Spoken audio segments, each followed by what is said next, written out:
ما فيك تعمل عجة طيبة بدون ما تكسر كم بيضة. رئيس الجمهورية يعني بالاخر نحن انتخبناه، بس هل كان في خيار تاني؟ يعني كأنك ندمان؟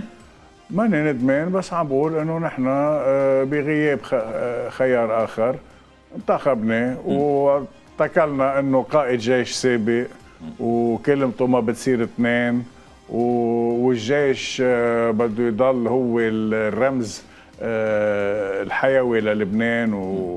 طيب شفنا انه في مكان ما كربجت في تلحيس فريمات. ايه في فريمات.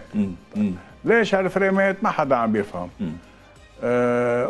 انه بنفهم انه ما بدنا نورط حالنا بحمام دم جديد، بس بذات الوقت يعني استاذ وليد ما فيك تعمل عجة طيبة بدون ما تكسر كم بيضة.